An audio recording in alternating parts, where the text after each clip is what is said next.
A reclusive billionaire returned to the fractured silence of his family estate only to be paralyzed by the sight of his small nephew, a ghost in his own home.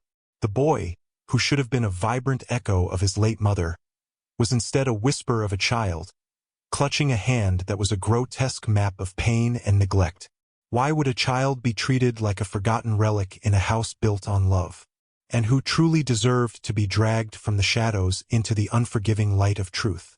Arthur Vance felt the wrongness of the place the moment his car crunched to a halt on the pristine gravel driveway. The silence was the first assault. His sister, Eleanor, had filled this house with life, with laughter that bounced off the high ceilings and music that spilled from open windows.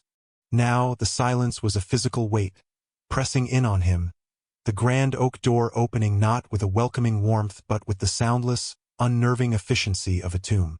Julian Thorne stood in the doorway, a perfect picture of solicitous grief. He was handsome in that sharp, curated way that always set Arthur's teeth on edge, his suit immaculate, his smile a carefully constructed piece of social architecture. "Arthur, we weren't expecting you back so soon," Julian said, his voice a smooth balm intended to soothe, but which felt to Arthur like a layer of oil on still water. "The trip to Singapore was a success, I trust." "It was business, Julian," Arthur replied, his own voice a low rumble that seemed to absorb the light in the cavernous foyer. He stepped past him, his gaze sweeping the room. Everything was perfect, too perfect. The flowers in the vase on the console table were flawless, scentless lilies. The antique rug was perfectly aligned with the floorboards. The air was still and smelled faintly of lemon polish and something else, something sterile and cloying. It was the smell of a place where life was not lived, but merely displayed. "Where is Leo?" Julian's smile didn't falter, but a flicker of something, annoyance, perhaps, or caution, passed through his eyes. "The little guy is resting. He's had a bit of a tummy bug. Poor thing. I thought it best he stay in his room and keep quiet." Arthur stopped, turning to face him fully. He was a large man, not just in height but in presence. A stillness about him honed in places Julian couldn't imagine. He had left that life behind, the world of sand and shadows, but it had never truly left him. It was there in the unwavering stillness of his gaze, in the economy of his movements. "I've been gone for 3 months, Julian. I'm going to see my nephew." Of course," Julian said, his hands raised in a gesture of placation. "I just wouldn't want to disturb his rest. The doctor said he needs plenty of it." "Which doctor?" Arthur asked the question flat and hard. Julian paused for a fraction of a second. "Dr. Albright, an excellent pediatrician."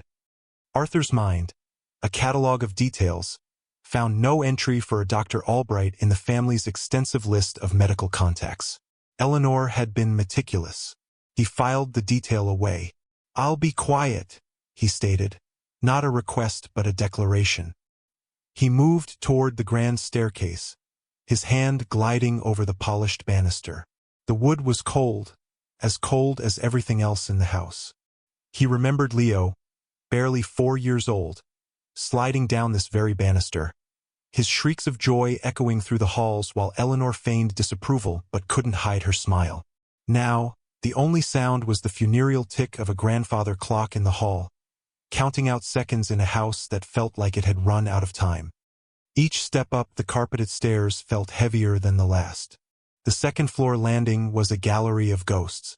Framed photographs lined the walls, curated by Julian, Arthur suspected.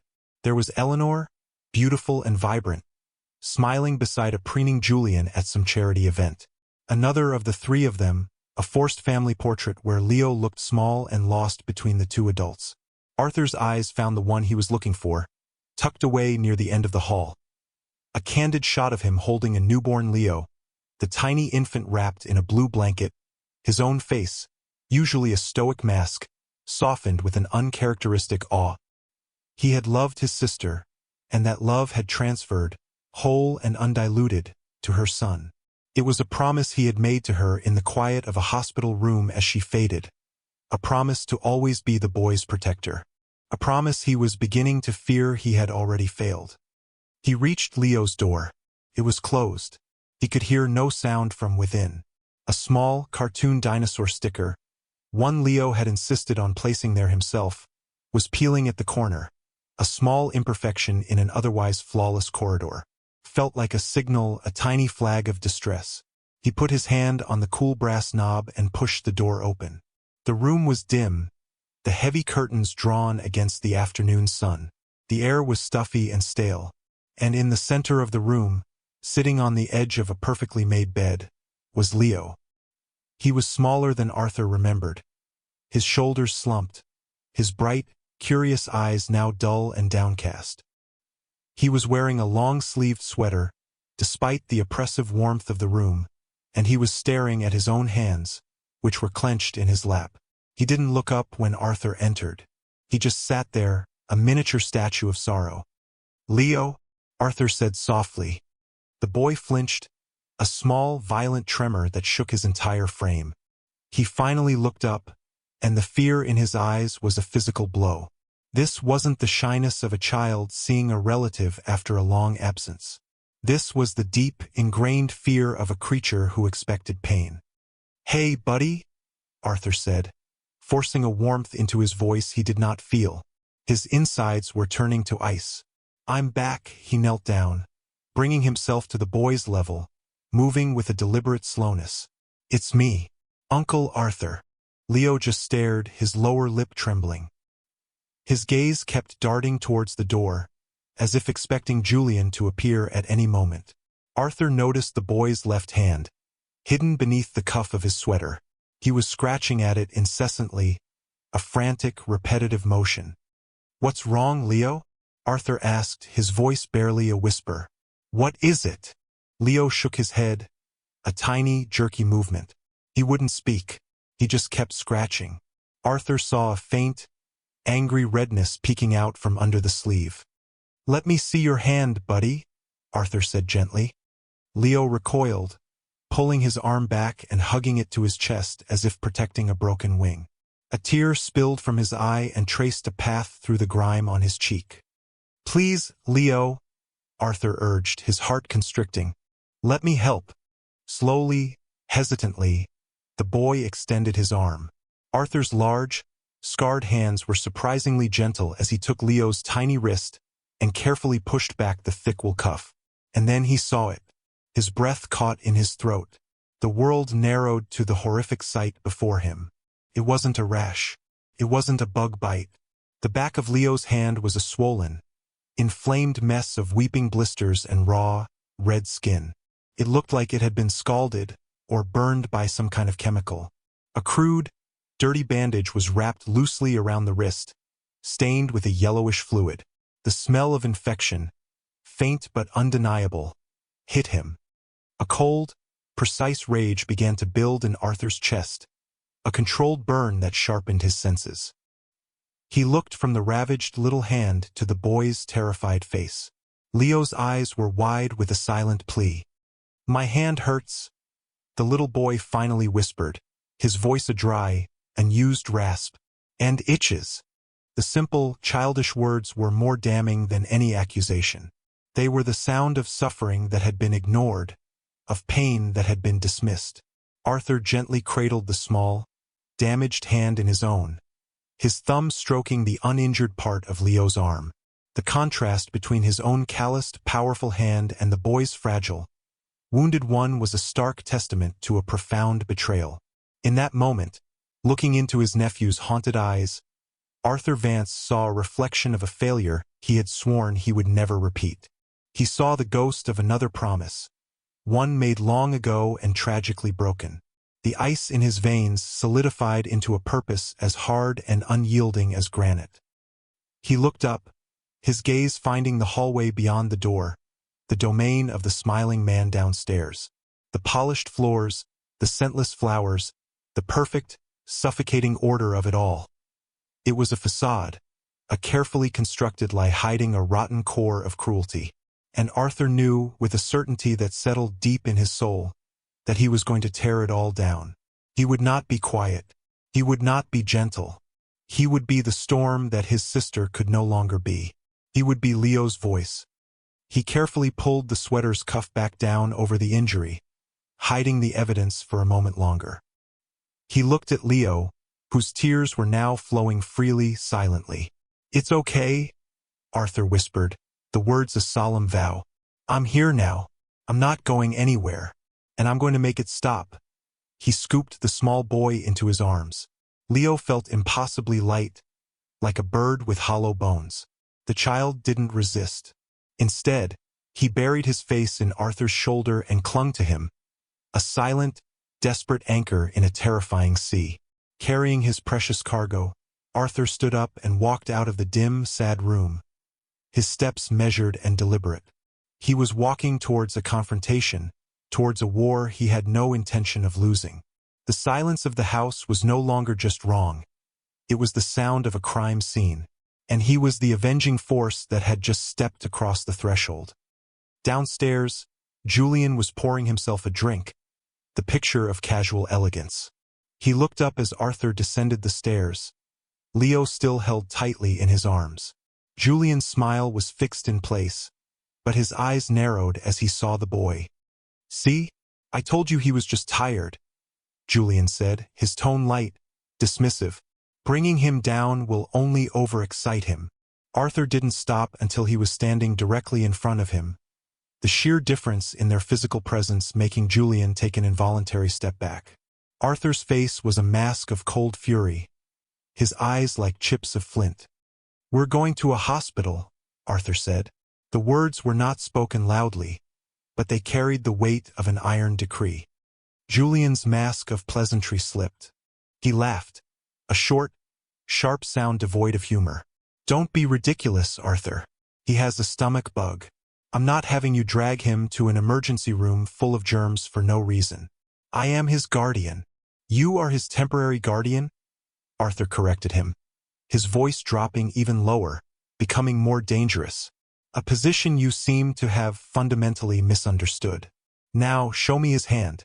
The demand hung in the air between them. Julian's face paled slightly.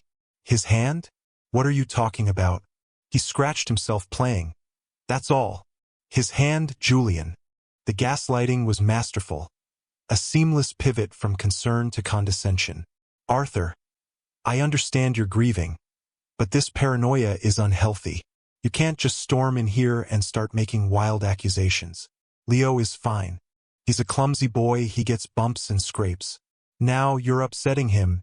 He gestured toward Leo, who was hiding his face, trembling in Arthur's arms. It was then that Arthur made the vow, a silent, internal oath sworn on his sister's memory. "I will find the truth. I will protect him. I will make this right." He would not engage in a shouting match. He would not give Julian the satisfaction of seeing him lose control. His anger was a tool, a cold, precise instrument he would now wield with surgical accuracy. "You have two options," Arthur said, his voice utterly devoid of emotion. "You can step aside while I take my nephew to get the medical care you have denied him, or I can call the police and have them document both his injury and your obstruction. Choose." The color drained from Julian's face.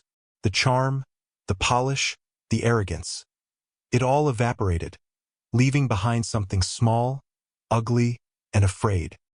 He saw in Arthur's eyes not a grieving brother-in-law, but an implacable force of nature. He knew in that moment that he had lost control. He stammered, trying to regain his footing. This is insane. You have no right." "I have every right," Arthur said. He turned, without waiting for another word, and walked toward the front door, Leo still clinging to him like a lifeline. As his hand closed around the doorknob, he heard Leo's tiny, muffled voice from his shoulder, the words spoken so softly they were almost lost. "The juice was angry." Arthur froze. "What juice, Leo?" "The juice in the bottle. On the porch. It was angry." Arthur's blood ran cold. The image flashed in his mind. Garden chemicals, cleaning supplies. Angry juice. It was a child's description of a corrosive liquid. This was not an accident. This was not a scrape. This was something far, far darker. He opened the door and stepped out into the sunlight, leaving the cold, silent house and the man within it behind. The first battle was over, but the war for Leo's soul had just begun. The private clinic was an oasis of calm and quiet efficiency. Dr. Anya Sharma, a woman with kind eyes and a no-nonsense demeanor, took one look at Leo's hand and her expression hardened. She gently cleaned the wound, her touch firm but reassuring, while Arthur stood by, a silent, monolithic sentinel. Leo, surprisingly, was calm in her presence, as if sensing he was finally in a place of safety. "This is not a rash," Dr. Sharma stated, her voice low and serious as she applied a soothing balm and a sterile dressing. She looked directly at Arthur, her gaze searching. "This is a chemical burn, a significant one. Based on the tissue damage and the depth, I'd say it happened at least 4 or 5 days ago. It has been left untreated, and a serious infection was beginning to set in. If you had waited another day or two, he could have been facing sepsis, permanent nerve damage, even the loss of function in his hand." Each word was a hammer blow, validating the cold dread that had taken root in Arthur's gut. 4 or 5 days. Julian had watched him suffer for 4 or 5 days, dismissing his pain, hiding the evidence. "Can you tell what caused it?" Arthur asked, his voice tight. "It's consistent with a strong alkaline agent," she said, her brow furrowed. "Something like an industrial-grade cleaner, oven cleaner, or a lye-based product. Definitely not something a child should ever have access to." She finished wrapping the hand in clean, white gauze, a stark symbol of care against the memory of the filthy rag. "I am a mandated reporter, Mr. Vance. I am legally obligated to report this to Child Protective Services. I expect you to," Arthur said, his jaw clenched, "and I will be providing them with a full statement. Thank you, doctor, for everything." He paid for the treatment with a card that bore no name, only a number, and then carried a sedated, sleeping Leo back to his car. He didn't return to the estate. He drove instead to his own residence, a penthouse apartment that was more of a fortress than a home, a place of monastic quiet and security. He laid Leo down in the guest room, on soft sheets that smelled of lavender, and watched the boy's small chest rise and fall. The child's face, in sleep, was free from fear, and Arthur felt a surge of protective fury so intense it was almost dizzying. He retreated to his study, a room paneled in dark wood and lined with books. But he wasn't there to read. He sat at his massive desk, the city lights twinkling below like a distant, indifferent galaxy, and he began to move his pieces across the board. The first call was to Marcus Thorne, no relation to Julian, a man who existed in the gray spaces of information. Marcus was a former intelligence analyst who now ran a very discreet private investigation firm. He was the best. "Marcus," Arthur said when the encrypted call connected. "I have a name for you. Julian Thorne. I want to know everything. His real name, his history, his financials, every skeleton in every closet. I want to know where he buys his coffee and what he dreams about at night. I want it yesterday." "Consider it done, Arthur," came the quiet reply. There was no surprise, no judgment, just calm, lethal competence. The second call was to his legal team, alerting them to a potential custody battle and instructing them to begin preparing the necessary paperwork. He was laying the groundwork, building the foundation for the fortress he would erect around Leo. While the official channels, CPS, the police, would move at their own pace, Arthur Vance operated on a different timeline. He spent the next 2 days in a state of controlled, focused activity. He bought clothes, toys, and books for Leo, turning the sterile guest room into a child's sanctuary. He cooked for the boy himself, simple, nourishing meals that Leo ate with a quiet, ravenous hunger. They didn't talk much. Arthur knew not to push. Instead, they communicated in a language of shared silence and small actions. Arthur would sit and read while Leo drew at a small table. The boy's drawings were the first window into his shrouded world. Initially, they were dark scribbles, chaotic and angry, but slowly shapes began to emerge. A small, stick-figure boy always alone. A large, dark house with no windows. And then, a new figure appeared in the drawings. A tall, broad-shouldered man who stood beside the small boy, holding his hand. The tall man was always drawn with a bright yellow circle above his head. A sun. Arthur felt a lump form in his throat when he saw it. He was the sun. He was the warmth that was chasing away the shadows.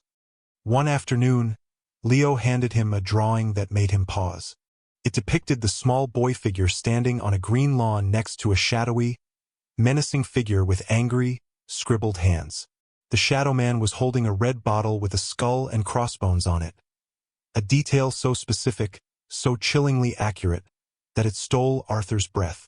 This was Leo's testimony, a silent scream drawn in crayon. He needed more. He needed an external witness. His thoughts turned to the estate, to the neighbors who lived behind high hedges and closed gates.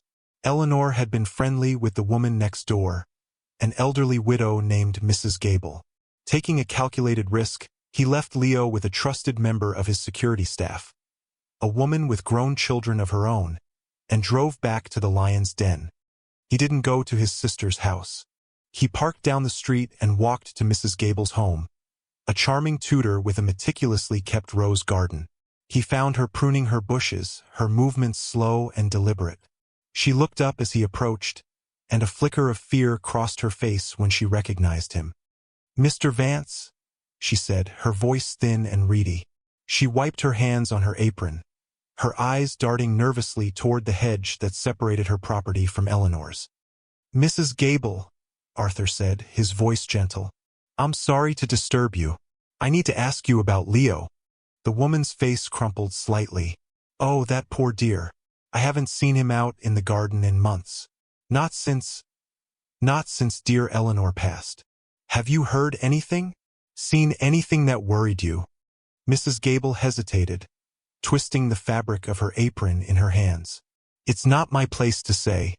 "It is your place," Arthur said, his tone firm but not unkind. "If a child is in danger, it is everyone's place. Please." She looked at him, truly looked at him, and saw not a billionaire tycoon but a man desperate to protect a child. She seemed to come to a decision. "He cries," she whispered, her voice cracking. "After Eleanor was gone, I would hear him crying at night, sometimes for hours. And I've heard Mr. Thorne yelling, telling him to be a man, to stop his sniveling. It's the way the house went quiet that scared me the most. All the joy just vanished." She paused, her gaze dropping to her roses. "About a week ago, I saw Mr. Thorne out on the patio. He was scrubbing the stone with some kind of harsh chemical. The smell was awful. It drifted over the hedge. Leo was there watching him. I didn't think anything of it at the time, but—" Her voice trailed off, the implication hanging in the air. "Thank you, Mrs. Gable," Arthur said, the final piece of the puzzle clicking into place. "You've been a great help. You've been very brave." He left her there, amidst her roses, a reluctant witness who had just armed him with the confirmation he needed. He now had the motive, Julian's control over Leo's inheritance. He had the medical evidence of the burn. He had the nonverbal testimony from Leo's drawings. And now he had a corroborating witness. But he still needed the smoking gun, the one piece of evidence so undeniable that it would incinerate Julian Thorne's public facade on contact. And he had a suspicion about where to find it. Eleanor had been a worrier, a loving, wonderful but anxious mother. She had once mentioned, in passing, a discreet security system she'd had installed when Leo was a baby, a nanny cam network with a hidden central server. Julian was arrogant. He was a con man, not a tech expert. Arthur was willing to bet he'd never found it. He just had to get back into that house. The report from Marcus arrived via encrypted courier at 2 in the morning. Arthur sat in his silent study, the only light coming from the desk lamp illuminating the pages, and read the story of a life built on lies. Julian Thorne was not Julian Thorne. His real name was Jonathan Fields, a grifter with a trail of broken hearts and empty bank accounts stretching from coast to coast. He specialized in targeting wealthy, recently widowed or divorced women, charming his way into their lives and then systematically draining their finances. Eleanor, vulnerable in her grief after her husband's death years prior, had been the perfect mark, but she had been smarter than his previous victims. Her entire fortune, a considerable one, had been placed in an ironclad trust for Leo, with Arthur as the executor. Julian couldn't touch a dime of the principal. He only had access to the generous living expenses the estate provided, and control over Leo was his only leverage. The report painted a picture of a desperate man, deep in debt to dangerous people, living a lie that was about to collapse. The neglect, the cruelty, it was the lashing out of a cornered animal. This information solidified Arthur's resolve, but it wasn't the irrefutable proof he needed. For that, he had to retrieve the video footage. He needed a diversion, something to pull Julian out of the house for a significant period. Marcus's report provided the perfect tool. One of Julian's many failed ventures was a shell corporation called Thorn Global Imports, a front he used to project an image of business acumen. Arthur made another call. Within an hour, a crisis was manufactured.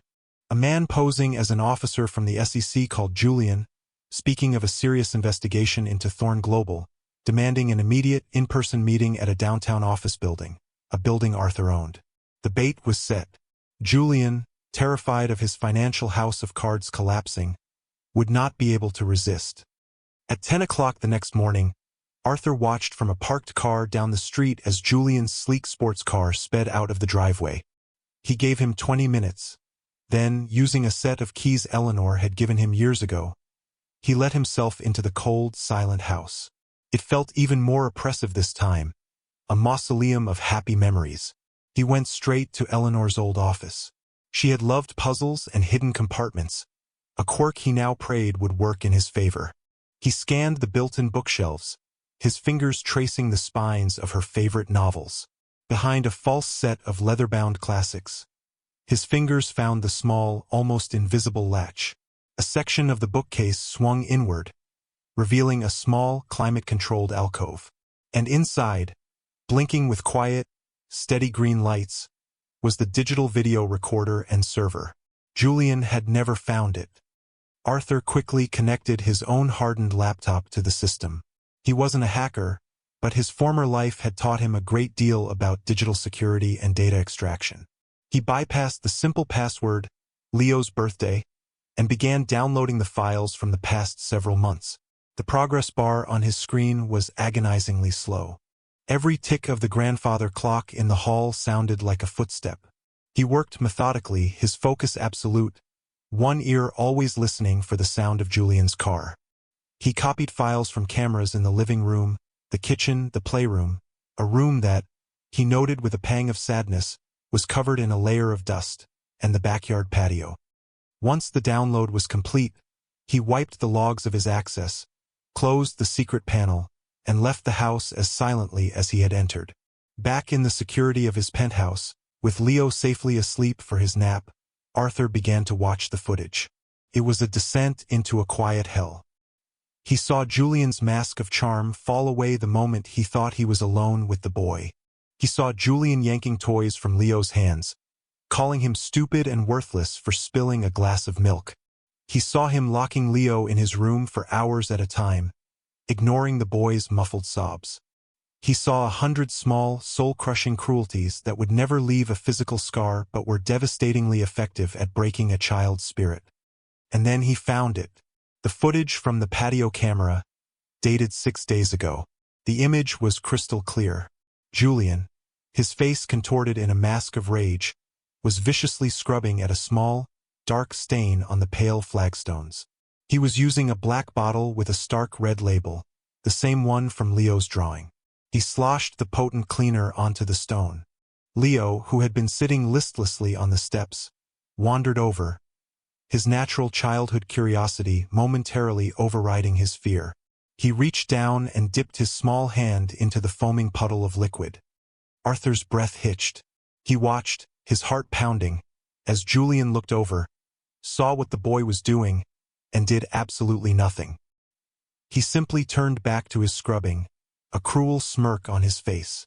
A few moments later, the camera recorded Leo beginning to cry, shaking his hand in the air. Julian strode over to him, and instead of helping, he grabbed Leo's other arm, his good one, and shook him. The audio was faint, but the words were clear. "Stop it. Stop your crying right now. It's what you deserve for being a nuisance." Arthur stopped the video. He felt a wave of nausea. This was it. This was the pure, unadulterated evil, captured in high definition. It wasn't an accident. It wasn't neglect born of ignorance. It was a deliberate act of cruelty, a punishment inflicted on a small, innocent child for the crime of existing. He saved the file, backing it up to 3 separate encrypted drives. He now held Julian Thorne's entire world in the palm of his hand. And he was going to close his fist. A quiet arrest and a private trial were not enough. A creature like Julian thrived on public perception. His reputation was his armor.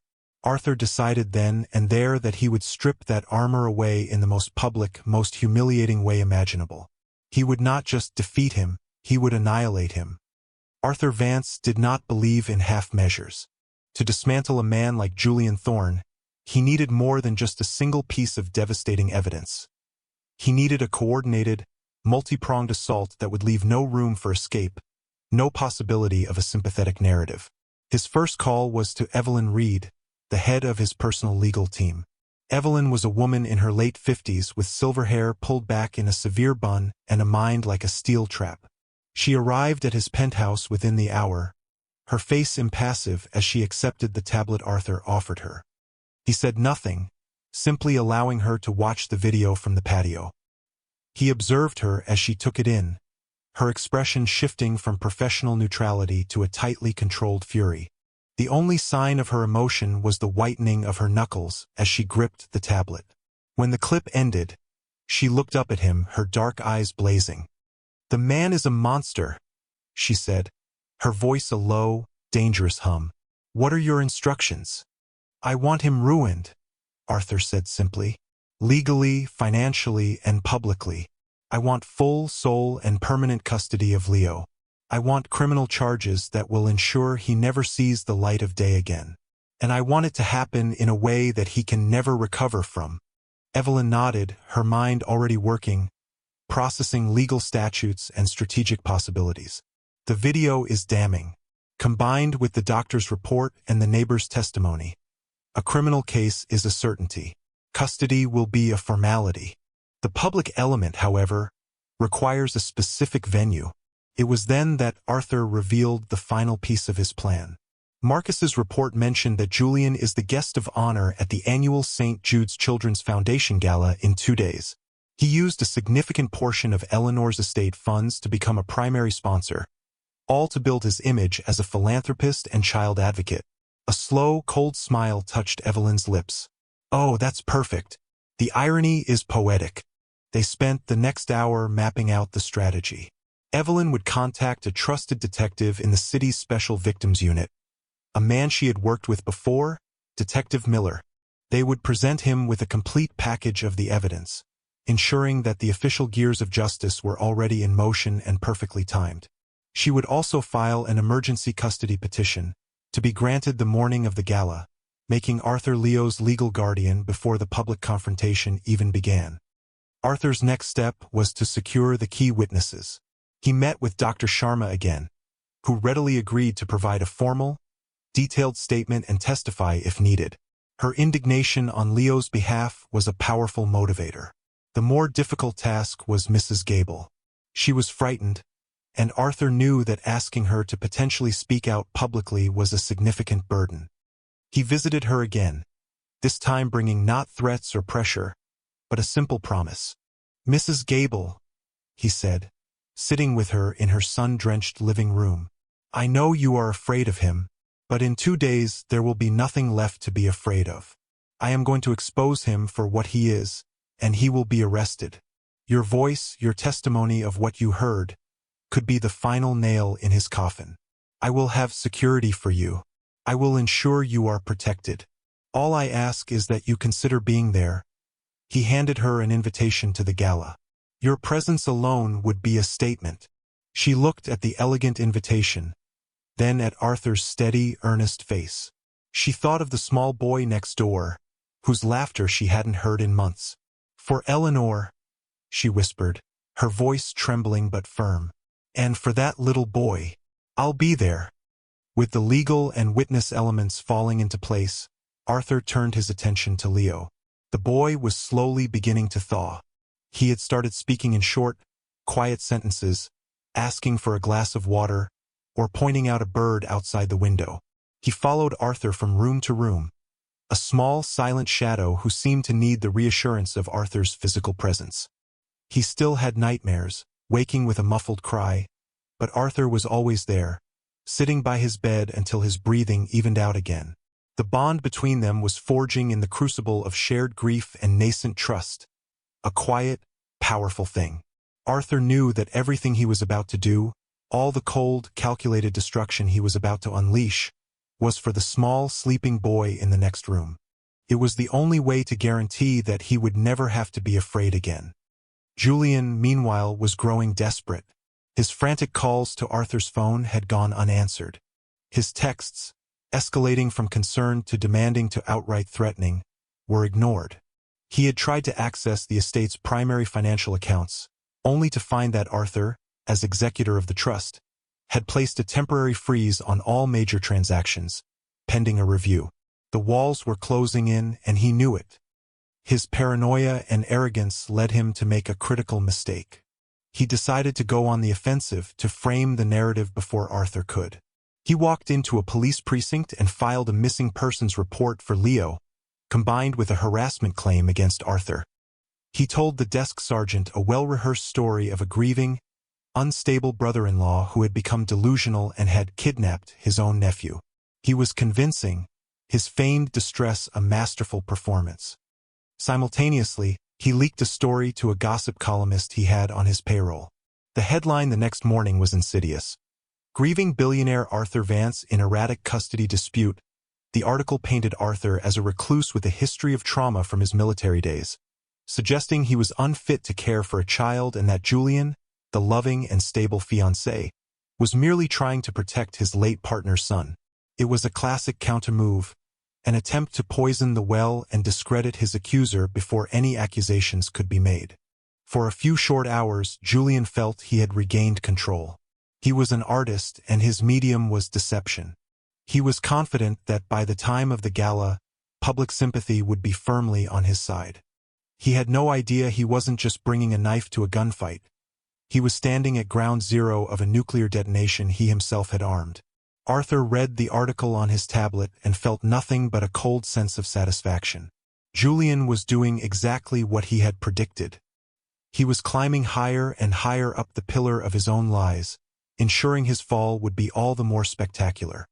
The night of the St. Jude's Children's Foundation Gala arrived, a glittering affair held in the grand ballroom of the city's most prestigious hotel. The room was a sea of jewels and tuxedos, a gathering of the city's elite, all there to celebrate philanthropy and, more importantly, to be seen doing so. At the center of it all was Julian Thorne, radiating charm and confidence. He moved through the crowd like a shark, shaking hands, accepting praise for his generosity, his public image polished to a brilliant shine. He felt invincible. The police had contacted him about his report and were looking into Arthur's whereabouts. The article had generated a wave of sympathetic buzz. He was the hero of the story. He took to the stage to a round of thunderous applause. The lights dimmed, and a single spotlight found him at the podium. A massive screen behind him displayed the foundation's logo. Thank you, he began, his voice resonating with false humility.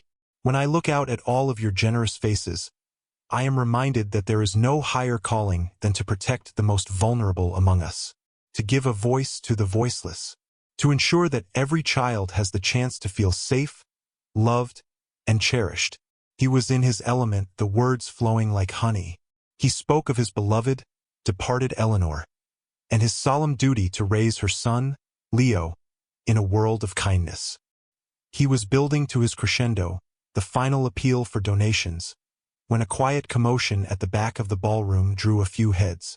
The main doors had opened, and a figure was walking down the center aisle with a calm, deliberate purpose that commanded attention. It was Arthur Vance.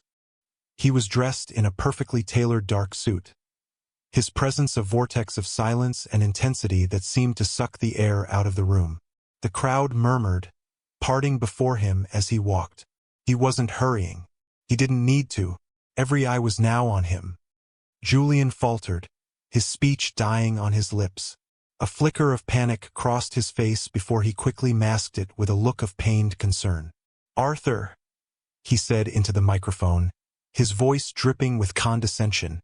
"My dear friend, this really isn't the time or the place.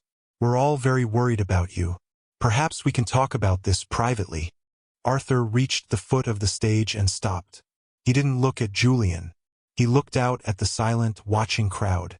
Then he raised his eyes to the man on the stage. His voice, when he spoke, was quiet, yet it was amplified by the microphone Julian had been using, and it filled every corner of the vast room. "You speak of protecting children, Julian," Arthur said, the words as cold and sharp as glass. "Let's talk about protecting Leo." He raised a small remote from his pocket and clicked a button. The Foundation's logo on the massive screen behind Julian vanished, replaced by a high-resolution photograph. It was a clinical close-up shot of Leo's small, burned hand, the red, blistered skin a grotesque contrast to the elegant surroundings. A collective gasp swept through the ballroom. Julian's face went white. "What is this? This is a fabrication. Arthur has lost his mind. This photograph was taken 3 days ago," Arthur continued, his voice relentless. "Even. It shows a second-degree chemical burn, left untreated for nearly a week. Now, let's listen to a medical professional's opinion." He clicked the remote again. The photo remained, but now a voice filled the room. The clear, authoritative voice of Dr. Sharma, reading from her medical report. "Consistent with a strong alkaline agent evidence of significant neglect, if left untreated for another 24 to 48 hours, the patient would have faced a high probability of sepsis and permanent disfigurement." The crowd was in stunned silence. People were lowering their wine glasses, their faces a mixture of horror and disbelief. Julian was stammering, grabbing the microphone. "This is a lie. A slanderous attack by a disturbed man." "Is it?" Arthur's voice cut through his panicked denials. "You told the police and the press that Leo had a minor scrape, that I was unstable. You said you were protecting him. Let's see your protection in action." He clicked the remote a final time. The screen changed. The silent, horrified audience was now watching the crystal-clear video from the patio.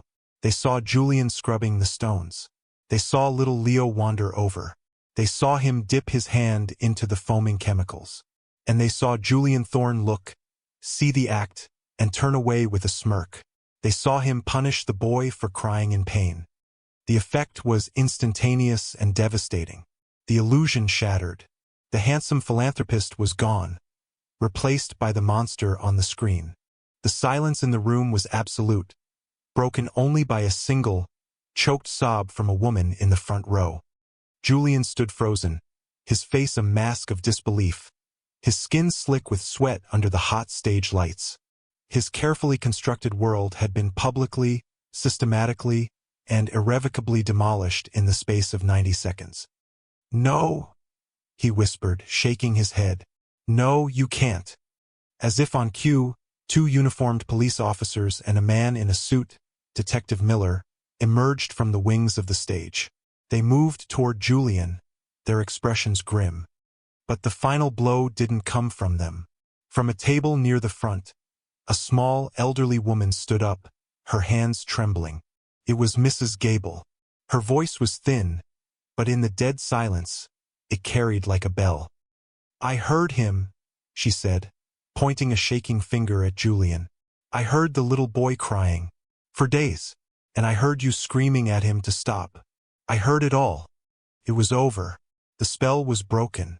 Julian's breakdown was not rage, but a pathetic, whimpering collapse. He sank to his knees, babbling about debts, about Eleanor's will, about how the boy was a nuisance. A confession that sealed his fate. The officers reached him, pulled him to his feet, and cuffed his hands behind his back. As they led him off the stage, past the rows of stunned, disgusted faces, his public execution was complete. Arthur Vance stood alone at the foot of the stage, his face impassive. He had made a promise, and he had kept it. The fall of Jonathan Fields, the man who called himself Julian Thorne, was as swift as it was total. The gala became the epicenter of a media firestorm. The video footage played on every news channel. The story of the philanthropist-turned-monster, a cautionary tale whispered in every corner of the city. His financial scams were unraveled, revealing a long list of victims who, emboldened by his public downfall, came forward with their own stories of betrayal. He was charged with aggravated child endangerment, criminal neglect, and a host of fraud-related offenses. Faced with the mountain of irrefutable evidence, he was convicted on all counts and sentenced to a long, unglamorous prison term, disappearing from the world he had tried so desperately to conquer. For Arthur and Leo, the aftermath was quieter. The emergency custody order was made permanent without contest. The grand, cold estate was sold, its contents liquidated. Arthur, true to his word, donated the entirety of the proceeds to the St. Jude's Children's Foundation. A final, cleansing act that turned Julian's tainted money into a force for genuine good. They never returned to the city. Arthur purchased a sprawling, sun-bleached house on a cliff overlooking the ocean, a place of wind and waves and endless sky. It was the complete antithesis of the dark, silent mansion. Here, the doors and windows were always open, letting in the sound of the gulls and the scent of the salt-laced air. The sterile perfection of Julian's reign was replaced by a comfortable, lived-in chaos. Toys were scattered on the floor, Leo's colorful drawings were taped to the refrigerator, and the silence was filled not with dread, but with the gentle rhythm of a new life being built. The healing was a slow, delicate process.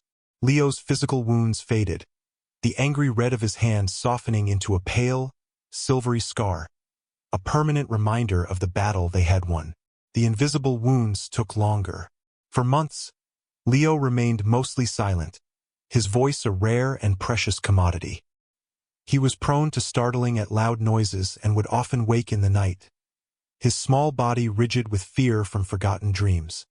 Arthur was a constant, patient presence. He did not push or pry. He simply existed as a bastion of safety. They spent their days walking on the beach, collecting shells and smooth, sea-worn stones.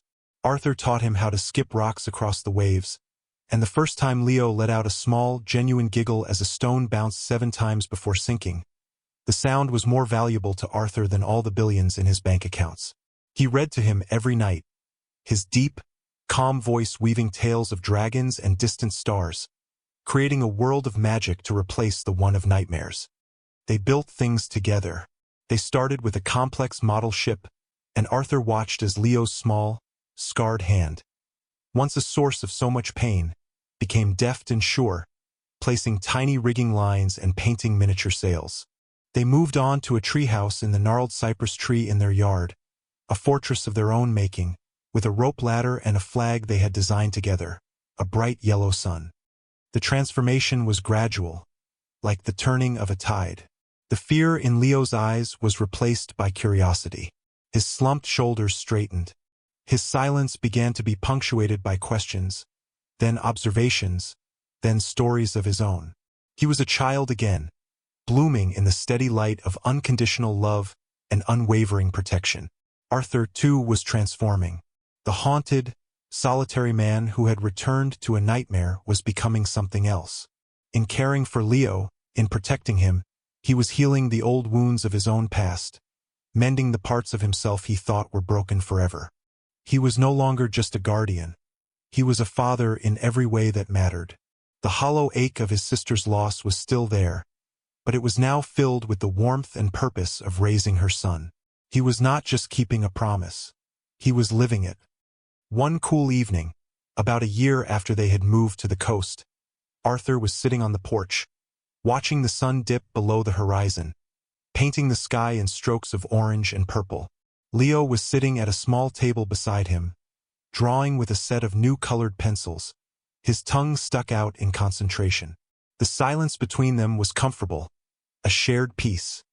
After a few minutes, Leo stood up and walked over, holding out his drawing. Arthur took it. It was a picture of their house on the cliff, the cypress tree with its treehouse standing proudly beside it. Below, on the beach, were two figures. One was tall and broad, the other small, and they were holding hands. They were both smiling. Arthur's heart swelled. It was the first time Leo had ever drawn himself with a smile. He looked at the boy, who was watching his face intently. Leo pointed to his own chest, then to the small, smiling figure in the drawing. Then he looked up at Arthur, his gaze clear and direct. "My hand doesn't hurt anymore, Uncle Arthur," he said, his voice steady and strong. And then, for the first time without being prompted, Leo wrapped his small arms around Arthur's neck and hugged him tightly. Arthur held him close, his eyes shutting as he breathed in the scent of salt and sunshine in the boy's hair. The last shadow had finally fled. They were home. In the end, this story serves as a solemn reminder that the most monstrous evils are often hidden behind the most beautiful masks. They wear expensive suits, speak with charming voices, and host charity galas, all while their cruelty thrives in the shadows, preying on the silent and the small. It teaches us that a child's silence can be the most deafening cry for help, a void where laughter and questions should be. True strength is not found in the power to dominate, to deceive, or to control the narrative. It is found in the quiet courage to see the truth when others look away, in the unwavering resolve to protect the vulnerable, and in the patient, gentle compassion required to heal a wounded soul. How many pristine homes hold silent secrets? And how many of us have the courage to listen for the silence, and to be the voice that answers it? We hope this story has moved you. The world is full of quiet heroes and resilient spirits, and their stories deserve to be heard. Have you ever witnessed an act of quiet courage that changed someone's life? Please share your thoughts and your own stories in the comments below. Thank you for reading, and may you always have the strength to be a light in someone's darkness.